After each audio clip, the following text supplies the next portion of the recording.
Le 11 octobre 2015, j'ai fêté 40 ans et ce même jour, j'ai démissionné parce que j'ai compris que ce système où je vivais ne m'arrangeait pas beaucoup. Je lui reprochais le fait qu'il était axé plus sur la matière que sur l'humain, chose que je ne pouvais pas permettre. Et donc il fallait signifier mon désaccord et le prouver par l'action. Et donc j'ai changé de fusil d'épaule et j'ai essayé de vivre, de subvenir d'une manière manuelle. Ça veut dire que j'ai cherché un moyen de subvenir en travaillant de mes mains et la seule chose que je savais faire de mes mains, c'était de pêcher. C'est la conscience. Pourquoi? Parce que comme je viens de le citer, le système prône l'individualisme et l'égoïsme. Enrichis-toi, ou l'enrichissement individuel engendre l'enrichissement collectif. Je ne suis pas du tout d'accord avec ça.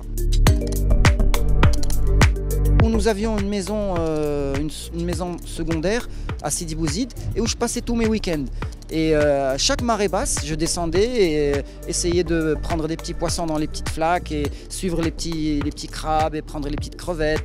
Et après, moyennant quelques sous, je pouvais m'acheter un fil de pêche avec un petit plomb et un hameçon. Et je descendais à côté du rocher pour essayer de prendre un poisson ou deux. Donc l'histoire avec la mer a commencé comme ça. Le tennis était pour moi ma vraie passion de l'enfance et je n'ai jamais appris.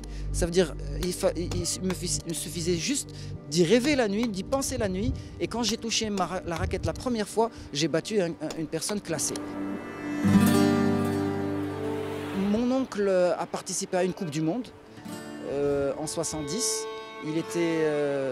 C'était le meilleur ailier droit de l'histoire du Maroc. C'est actuellement le détenteur du record des buts marqués lors du derby casablancais, l'un des meilleurs au monde aussi, Wydad Raja.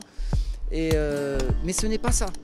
Il ne suffit pas d'appartenir à une famille, il faut avoir deux grandes choses. Le don, et ça on n'y peut rien, ou on l'a ou on l'a pas. Et le travail.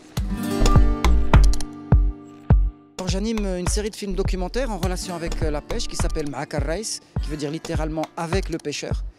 Et bon, après mon expérience, j'ai essayé d'agir associativement, mais les associations, encore une fois, je vais être cru et dire les choses comme elles sont. J'assume ce que je dis. La plupart du temps, et malheureusement, ce sont des actions qui sont faites pour récolter de l'argent. Et le seul moyen que j'ai trouvé de faire parvenir ma voix et de dire ce que je pense, c'est de toucher à la chose qui touche les Marocains le plus directement, la télévision. J'ai proposé un concept et tout de suite la chaîne a suivi parce que peut-être qu'ils ont senti qu'il y avait matière. Et alhamdoulilah, nous venons de boucler en ce mois la première saison et nous relançons l'expérience pour une deuxième.